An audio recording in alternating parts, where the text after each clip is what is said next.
विक्रम आपका पहला प्यार था भाभी साहब, इसलिए ना चाहते हुए भी विक्रम के लिए आपके मन में तड़प होती है। रोक लीजिए उसे भाभी साहब, वरना आप अपने आप को जिंदगी भर माफ नहीं कर पाएंगी। इसके पहले कि वो आपसे दूर चला जाए, रोक लीजिए उसे भाभी साहब। मूमल साची कहे, जाकर विक्रम ने रोक ले। देर कर दी मूमल, विक्रम चला गया, वो कभी हमारे सामने ना आवेगा। मैं ले जाऊंगा तुम्हें विक्रम तक। मैं जानता हूं रसाल कि तुम मुझसे नाराज हो और इसलिए मुझसे कोई मदद नहीं लोगी, लेकिन ये मैं विक्रम के लिए करना चाहता हूं। इससे पहले कि विक्रम तुमसे बहुत दूर चला जाए रसाल, चलो मेरे साथ और रोक लो उसे।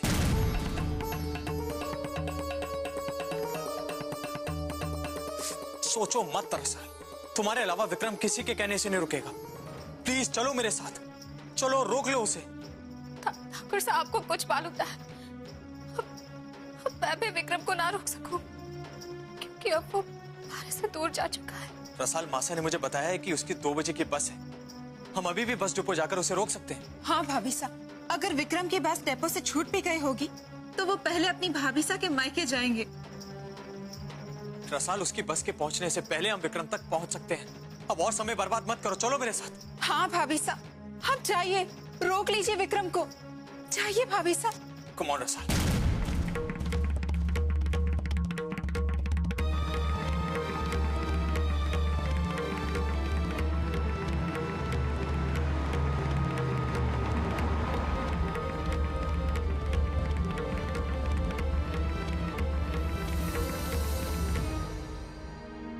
कमल, रणवीर कटे गयो है, नजर नहीं आ रहे हो। भाई साहब वो जरूरी काम के लिए बाहर गए हुए, आता ही होगा। अच्छा, मासा, किसी का फोन ही नहीं लग रहा है, अब हमें कैसे पता चलेगा कि वो विक्रम से मिले भी कि नहीं? अरे चुप कर। क्या बात है? कुछ नहीं।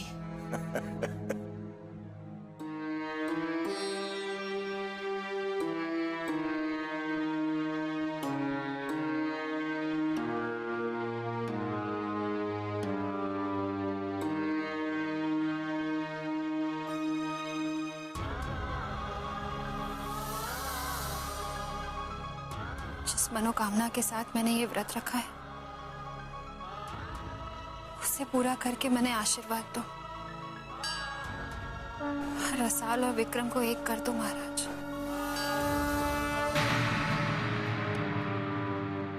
चलिए, खाना लग गया। आओ।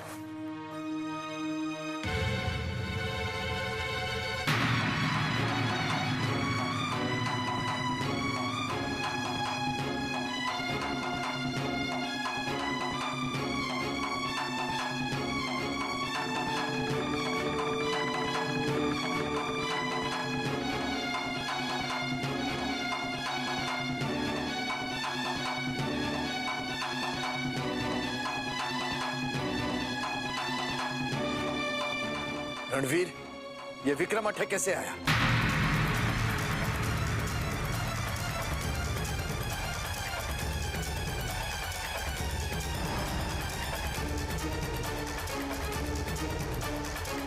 मैंने पूछा कि ये अठे क्या कर रहा है? तायसा, विक्रम और रसाल एक दूसरे से शादी करना चाहते हैं।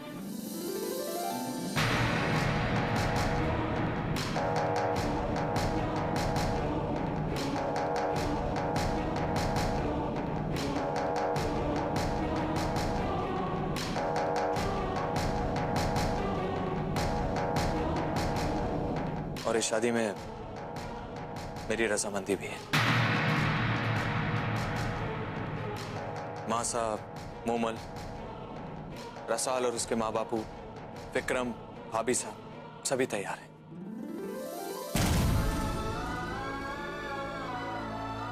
बस अब इन्हें आपके और दादीसा के आशीर्वाद की जरूरत है। अच्छा, तो ये चल रहा था रसाल थारा मूमल के साथ रोज मंदिर जाने के बहाने, और तूने हम सबसे झूठ बोला कि विक्रम गांव छोड़कर चला गया है, जबकि ये यही था। ताई साहब, मोमल, मुझे बात करने दो।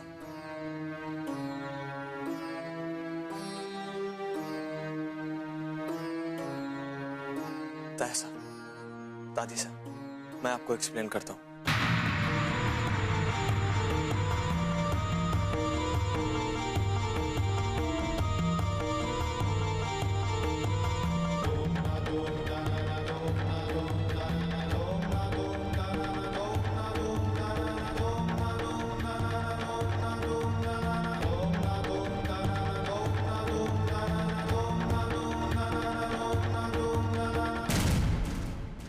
इसका मतलब इस घर का वारिस हमें ना मिलेगा, चला जाएगा इस घर का चिराग। ना दादी साहब, ऐसा ना हो देखो, क्योंकि मैं जानू हूं कि इस परिवार में वारिस को के महत्व है,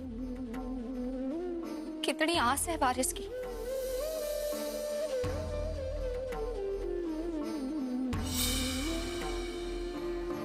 कोई भी माँ अपने बच्चे को खोने के दर्द को ना सह सके,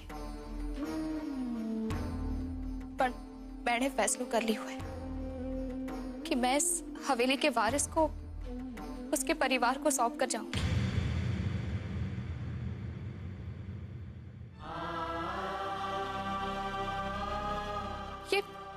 ये फैसला मैंने खुद लिया है दादी साहब, कि किसी ने हमारे पर कोई दबाव ना डाले हो।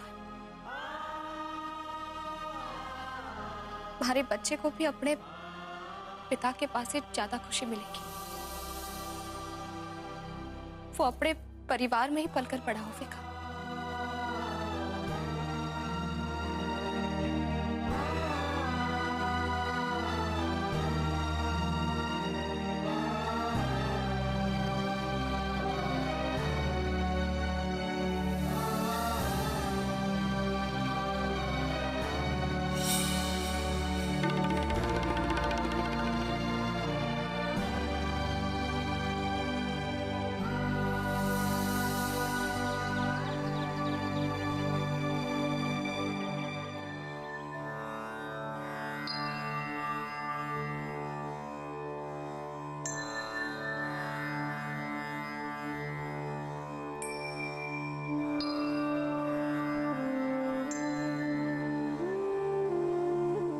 ब्याह के लिए आज से 30 दिन बाद का शुभ मुहूर्त है यजमान। ताया साहब, 30 दिन बाद का मुहूर्त ठीक रहेगा ना?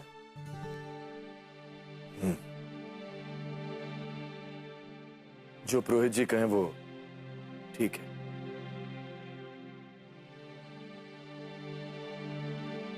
पुरोहित जी, रसाल इस घर की बिंदनी है, उसको ब्याह विक्रम के साथ होने जा रही है। हमारी आपसे एक विनती है, उसके पहले ब्याह से उसको मुक्ति मिल जाए, ऐसा कोई उपाय बताइए।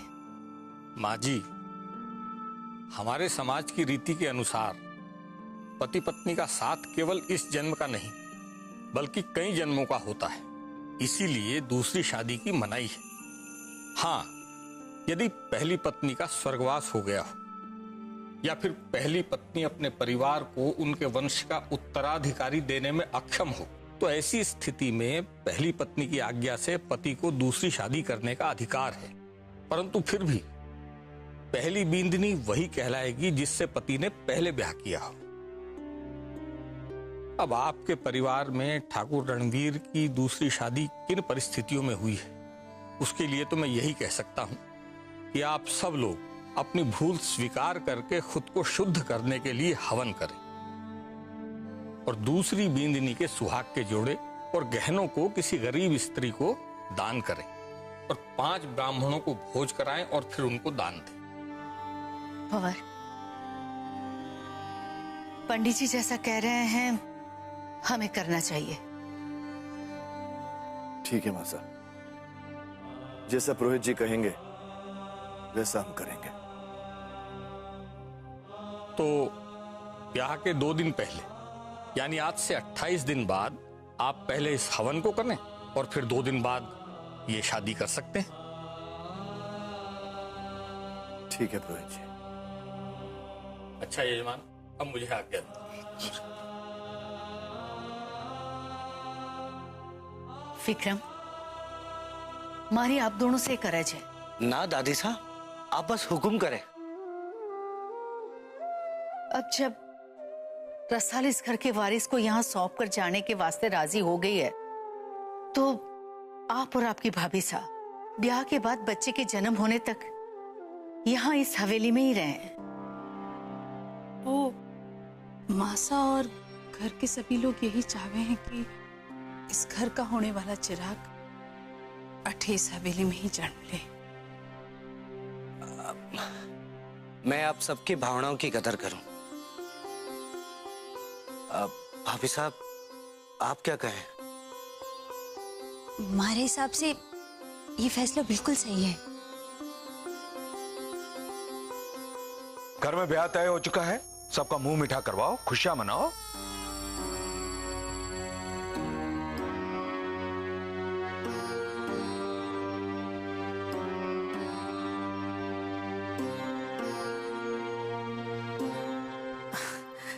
जवाई साहब, आपको मारू से क्यों अपना वादा याद तो है ना? जी हाँ, याद है मुझे। और आप फिक्र मत कीजिए, बहुत जल्द मैं अपनी वो शर्त पूरी भी करूंगा।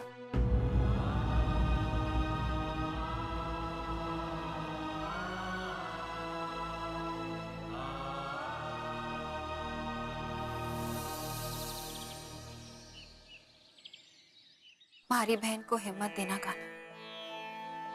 उसकी शादी से 2 दिन पहले जो हवन होने जाना है, उसे करने वास्ते उसका हौसला बनाए रखना।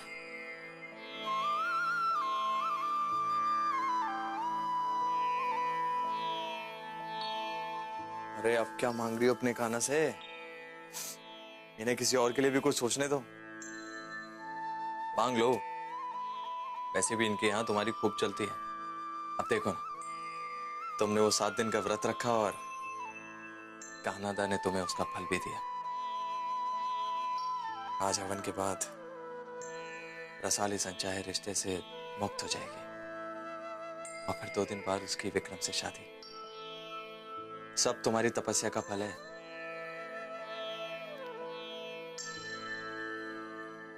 अरे क्या हुआ? तुम्हारा चेहरा क्यों उतर गया? भले ही रसाल आज के बाद विक्रम से ब्याह करने वास्ते आजाद हो जाएगी ठाकुर साहब, और आज शाम को जो हवन होने जा रहा है वो रसाल वास्ते घनी दुविधा वाला है। जिस घर की बेंदनी बनकर आई थी, उसी परिवार से आज उसका नाता टूट जाएगा, और नाता टूटते ही रिश्तों के मायने बदल जाएंगे ठाकुर साहब। ऐसी पूजा करने वास्ते कान्हा रसाल का हौसला बनाए रखे, बस यही प्रार्थना कर लेते।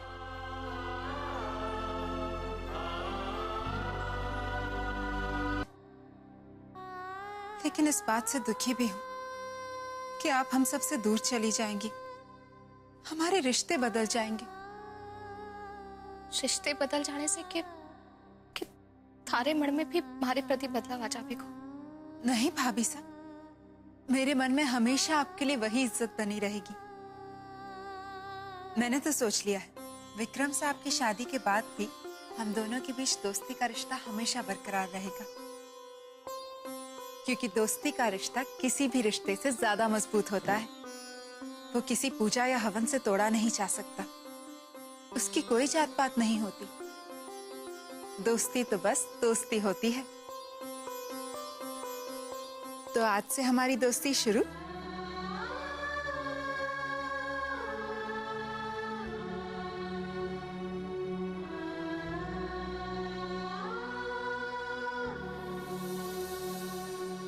प्रसाद में हलवा बनवा दे और मेहमानों के वास्ते सारे पकवान तैयार करवा दे। जी ठकुराई। ठीक है। अच्छा सुन, हवन की सारी सामग्री रखवा दियो है? जी ठकुराई, सब रखवा दियो है। कमल, पुरोहित साहब पहुंचने ही वाले हैं। ठीक है माँ साहब, यहाँ भी सारी हवन की तैयारी हो गई है। रसाल की नजर उतराई हो गई? माँ साहब, आपने ये घणो याद करवाए। मैं सुबह से सोच रही हूँ कि मैं क्या भूल गई। आप देखो ना, 15 दिन से रोज नजर उतराई कर रही हूँ और पता नहीं आज कैसे भूल गई। कोई बात नहीं, परेशान होने की कोई जरूरत ना है, उतनी देर भी ना हुई है। लेकिन आज के बाद ब्याह तक रसाल की नजर उतराई रोज होनी ही चाहिए, क्योंकि तब तक रसाल घर के बाहर नहीं जा सकती। ठीक है माँ साहब, आगे से नहीं भूलूंगी, बस आज ये दोपहर का। ठीक है, चल हवन होने से पहले उसकी नजर उतराई कर ले। ठीक है माँ साहब। घनो घमंड था ना थारे को, अपनी जमीन खाली करने के लिए 25 लाख रुपए दे रहा था थारे को, और तुम मारे कोई कोर्ट में ले गए हो। अब जब कोर्ट में केस हार गया है तो अटैक करने आया है। भूल हो गई ठाकुर साहब, ठाकुर साहब, हमारे बच्चे भूखे मर जाएंगे। ये ख्याल थारे को तब ना आया जब पापा साहब थारे को समझा रहे थे। हमारी जमीन हड़प करके हमें कोर्ट ले गया था, अब बैठा क्यों है? जा हटा से। कमल साहब, हमारे बच्चों के बारे में सोचो। ये ऐसे नहीं जाएगा, मैं इसे बाहर ले जाऊं। रुक जा दीदी, रुक जा। हमारे को इसे बेघर करने का ना इरादा था ना है।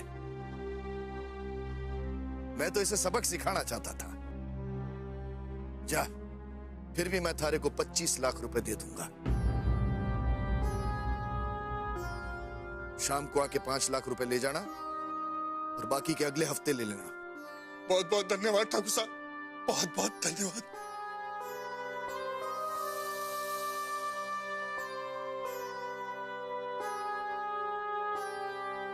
ताया साहब, इसने जमीन पर कब से कब्जा कर रखा था?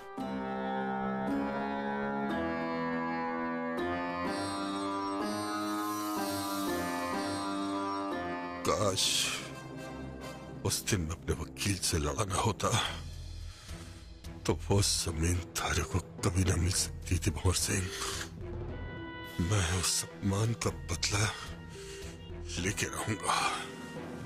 थारे परिवार को एक दिन बर्बाद न किया तो मारो नाम ठाकुर श्याम सिंह नहीं। थारे को जाने वास्ते कहा था ना, बटे क्यों खड़ा है तू? कुछ नहीं हुकुम, मैं ये पूछू था कि मैं कितने बजे आऊं? 7 बजे आ जाना शाम को। ये हुकुम। पापा साहब जिस पर दया कर रहे हैं वो धोखेबाज दया का पात्र ना है। ना छोरा, ये धोखेबाज है, पर इसमें इसके बच्चों का क्या दोष है? मैं दूंगा इसे 25 लाख रुपए। देखा रणवीर, हमारे पापा साहब दिखते कठोर है, लेकिन इनका दिल मोम जैसा है। मैं जानता हूं भाई साहब, और देख भी चुका हूं। होने वाले चिराग और इस घर की बिक्री को किसी की नजर न लगे।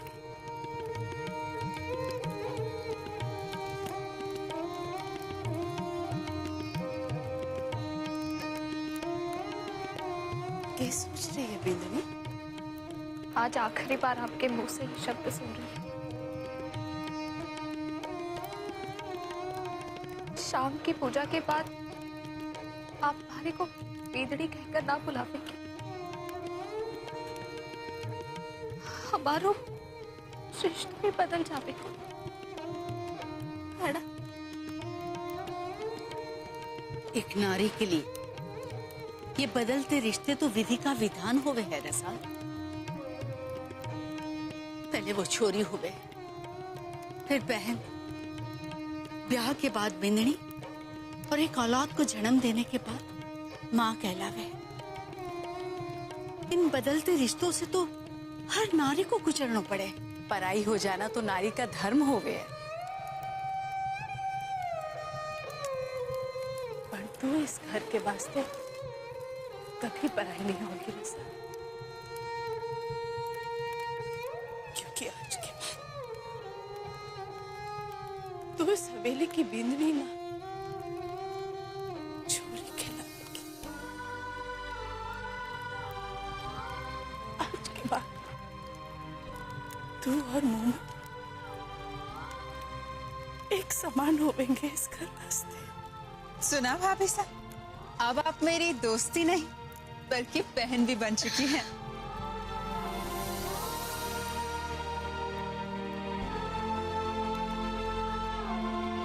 अपवित्रः पवित्रो वा सर्वावस्थांगतोऽपि वा यः स्मरेत् पुंडरीकाक्षं स बाह्याभ्यन्तरं शुचि। पृथिवी त्वया धृता लोका देवी त्वं विष्णुनां धृता वयं च धारय मां पवित्रं कुरु चासनम्। अब आप अपनी शादी का जोड़ा दान कीजिए।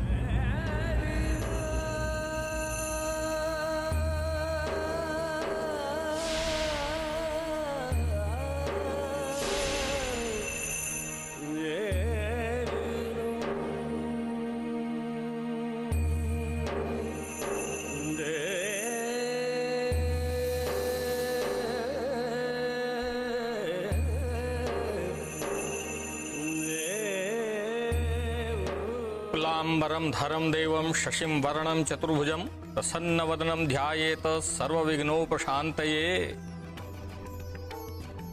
अब आप अपने शादी के गहने दान दीजिए।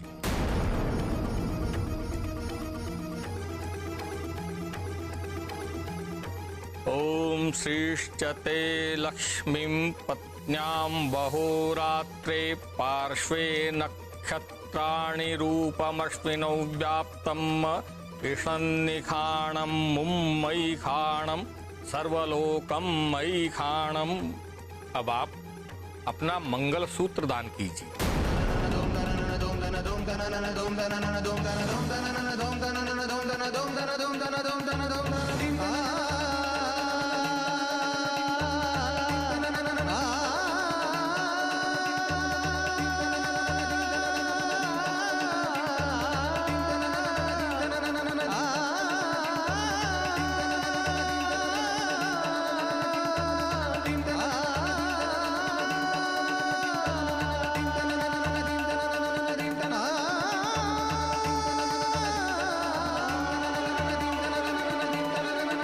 मंगलम भगवान विष्णु मंगलम गरुड़ध्वज मंगलम पुंडरीकाक्षम मंगलाय तनोहरि।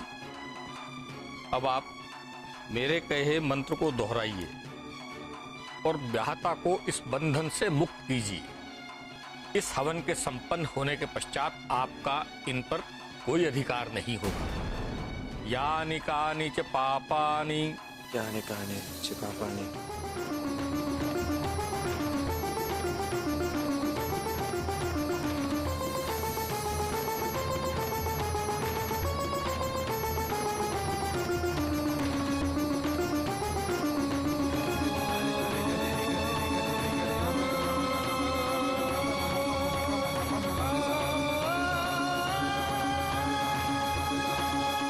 हमारे समाज में दूसरे विवाह की स्वीकृति नहीं है, और यदि है भी तो उसकी वजह मैं पहले ही आप लोगों को बता चुका हूं।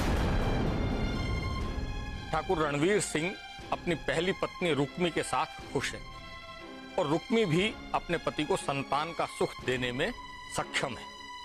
पहले ठाकुर रणवीर सिंह और रुक्मी के बीच में किसी कारणवश मतभेद हो गया, जिसके लिए आपने ठाकुर रणवीर सिंह का दूसरा ब्याह करा दिया। इसलिए अपनी इस भूल को सुधारने के लिए आप सभी हाथ जोड़कर अग्निदेव से प्रार्थना करें, ताकि आपकी आत्मा पर इस पाप का बोझ न हो।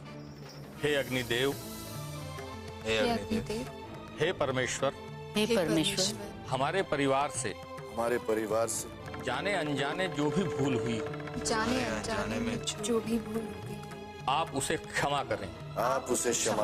और हमारे परिवार पर अपनी कृपा पहले की तरह बनाए रखें। हम आपको प्रणाम करते हैं। हम आपको प्रणाम करते हैं। अब आप जा सकती हैं।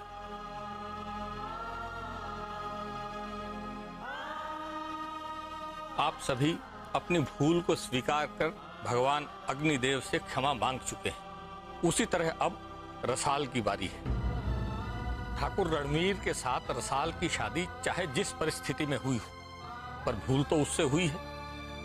वही दूसरी बिन्नी बनकर ठाकुर रणवीर सिंह के जीवन में आई। इसलिए अब उसे अपने हाथों से ठाकुर रणवीर सिंह का हाथ रुक्मी के हाथ में देना होगा और कहना होगा कि मैं तुम्हें तुम्हारा पति वापस लौटाती हूं।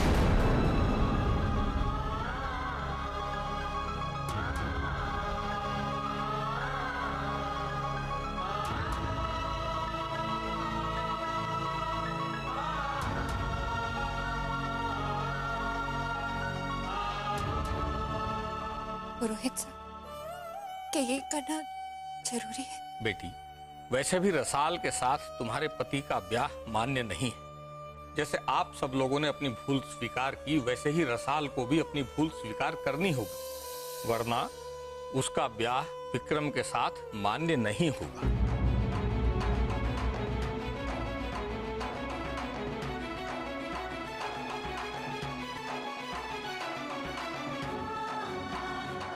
अब आप तीनों खड़े हो जाइए।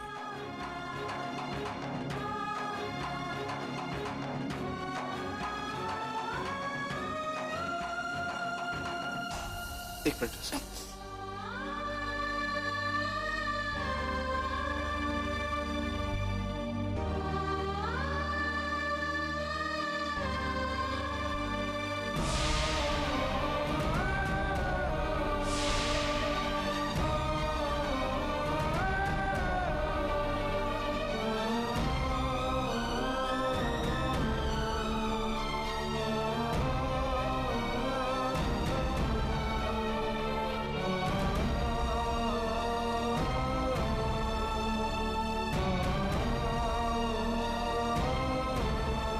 यन्तु नदयो वर्षन्तु पर्जन्यः। अब आप भिक्षा मांगने की मुद्रा में अपना हाथ आगे कीजिए।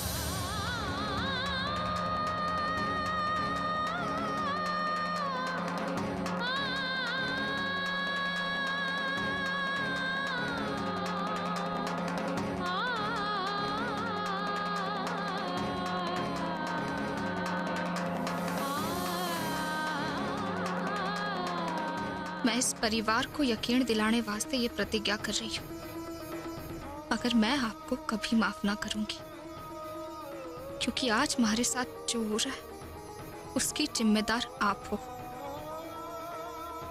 अब हमारी को ठाकुर साहब से कोई शिकायत ना है, क्योंकि उन्हीं की वजह से आज मैं फिर से विक्रम से जुड़ रही हूँ। पर मैं आपको कभी माफ ना करूंगी, कभी ना। अब आप बोलिए। के आप कहिए कि मैं तुम्हें तुम्हारा बीन सदा सदा के लिए लौटाती हूं।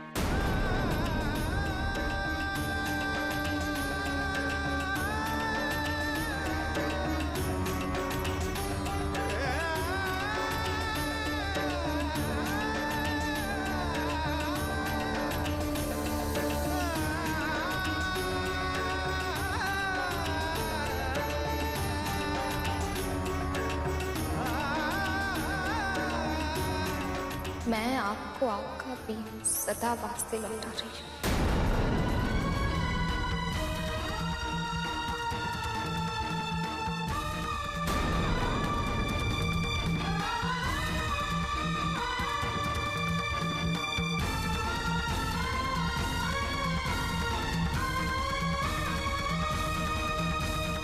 अब ये मुक्ति और आत्मा की शुद्धि का कार्य संपन्न हुआ। अब एक रोज बाद रसाल और विक्रम की शादी हो जाएगी।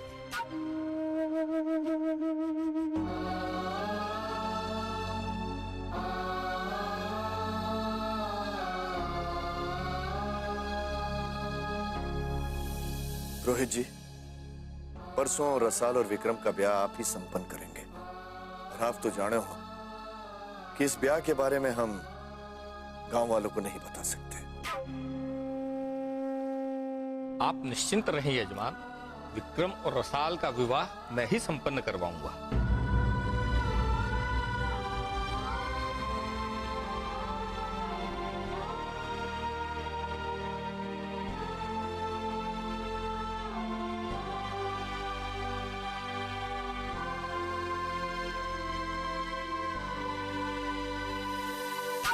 वाह भगवान जी, थारे घर में भी देर है, अंधेर नहीं।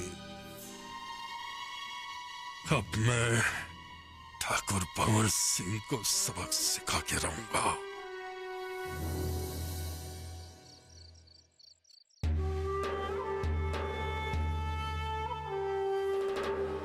अरे जीजी, आप भी अठे आ गई? तो और क्या करूं? अरे से इस घर के लोगों का ड्रामा देखा ना जा रहा। एक तो हम रसाल और विक्रम का ब्याह ना रोक पाए, ऊपर से अब रणबीर की संपत्ति को सबसे बड़ो हिस्सो उस विक्रम को मिल जाएगा। और फिर वो बच्चा भी अठे ही रहेगा। जब तक वो बच्चा पैदा ना हो जाए तब तक रसाल और विक्रम भी अठे ही रहेंगे। अरे सोच सोच के हमारा दिमाग खराब हो रहा है।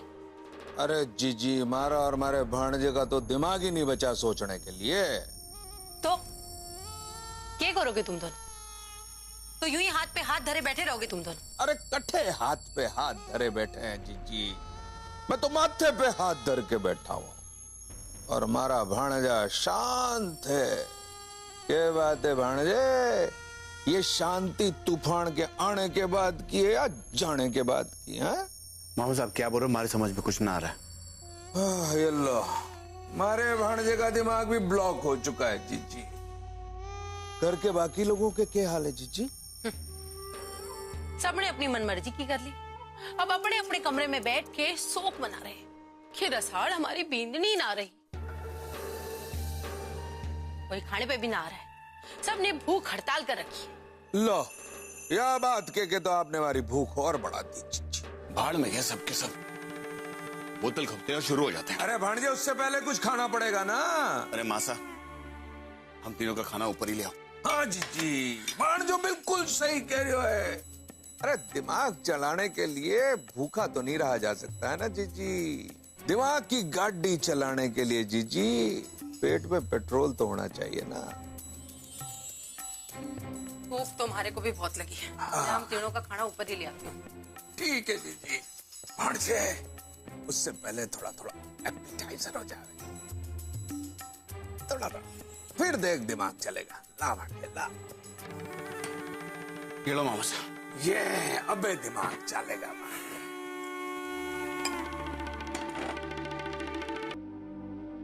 लेकिन आज जो हुयो है, क्या उससे वाकई अपनी आत्मा शुद्ध हो गई होगी? भंवर, खुद के किए को भुलाकर जीने वास्ते समाज ने कई प्रथा बनाया है।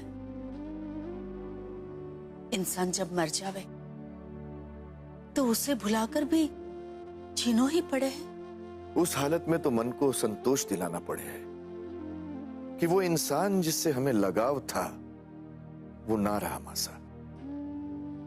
यहां तो जीते जी हमें बुलाना पड़ रहा है कि उस जिंदा इंसान से अब हमारा कोई लगाव ना रहा। छोरा, खुद के बोए को एक दिन काटना ही पड़े है। अगर इंसान में खुद के वास्ते स्वार्थ ना होता तो शायद ये संसार भी ना होता। दिन के साथ रात जुड़ी ही हुई है। समझ ले, हमने जो भूल की थी उसकी आज कीमत चुका रहे हैं अपने परिवार के हित के खातिर। इस हवेली की परंपरा थी मासा कि इसके मान वास्ते घर की बात चार दीवारी में गूंज कर रह जाती थी मासा। और आज मारे को भय लागे है मासा कि कहीं हमारी घर की बात गांव वालों तक पहुंच गई तो हम उनका सामना कैसे करेंगे? भंवर, जो सच्चाई है उसको तो सामना हमें करना ही पड़ेगा। उस सच्चाई को झूठ की चाहे जितनी भी परत में छुपाने की कोशिश करें, सच्चाई ना छुपेगी। एक बात कहूं छोरा, शायद इस बार हमने जो किया है उसी सच्चाई का सामना करने की कोशिश कर रहे हैं। अगर उस सच्चाई के लिए कोई कीमत चुकानी पड़े तो हमें चुकानी चाहिए। इस हवेली की बींदनी इसी हवेली में किसी और की बींदनी बनेगी? क्या जमाना आ गया है मासा। खैर, अगर भगवान की यही मर्जी है तो मैं उनसे प्रार्थना करूंगा कि हमारी आंख बंद होने से पहले हमारी पगड़ी ना उछले, इस हवेली के नाम कोई दाग ना लग जाए। मैं देख ना सकूंगा मासा, देख ना सकूंगा।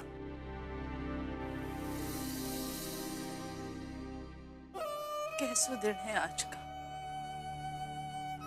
जितनी खुशी है उतना दुख भी।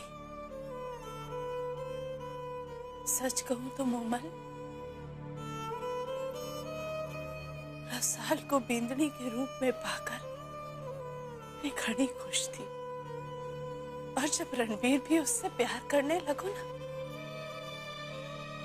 तो मैंने सोचा था कि मैं रसाल ने अच्छी सासू मां बन के दिखाऊंगी। पर हालात ने हमारी सोच ही घुमा दी। आज के बाद रसाल से बींदनी का संबंध खत्म हो जाएगा और एक दिन बाद रसाल विक्रम की ब्याह हो जाएगी।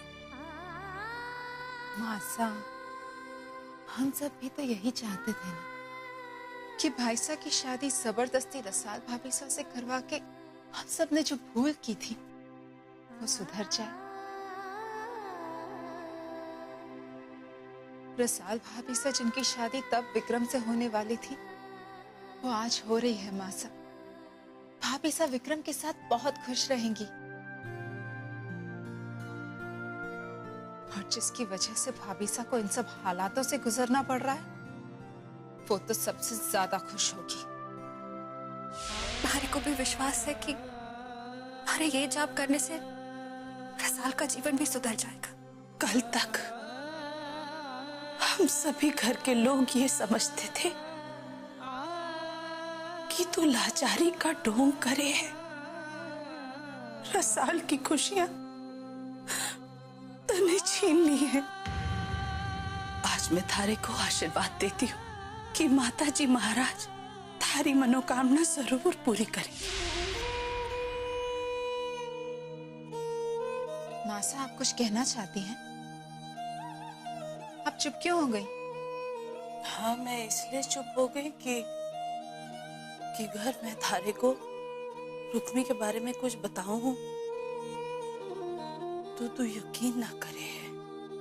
तो फिर तो आपने ठीक ही किया मासा, क्योंकि रुक्मी के बारे में जो मेरी सोच है वो किसी के भी कहने से नहीं बदलेगी।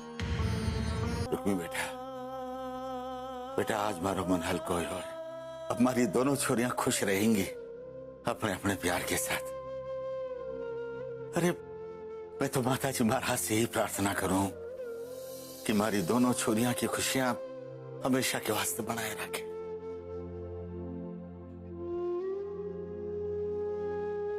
रुक्मी, क्या बात है? क्यों रो रही है तू?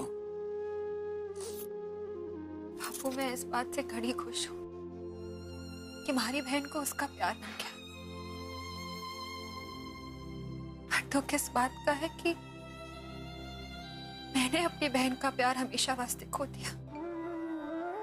बच्चे को जन्म देकर रसाल विक्रम के साथ इस हवेली से हमेशा वास्ते दूर चली जाऊंगी और हमारे को कभी माफ ना करेंगी। वो हमारे साथ थी, अटे हवेली में थी, तो कम से कम हमारे को उससे माफी की उम्मीद थी। बाबू, वो हमेशा वास्ते हमारे से दूर चली जाएगी, हमारे को कभी माफ ना करेगी। अपना प्यार पाकर भी मैं इस बात को सोचकर कभी सुखी ना रह पाऊंगी बाबू कि मैं अपनी ही बहन की नजरों में दोषी हूँ।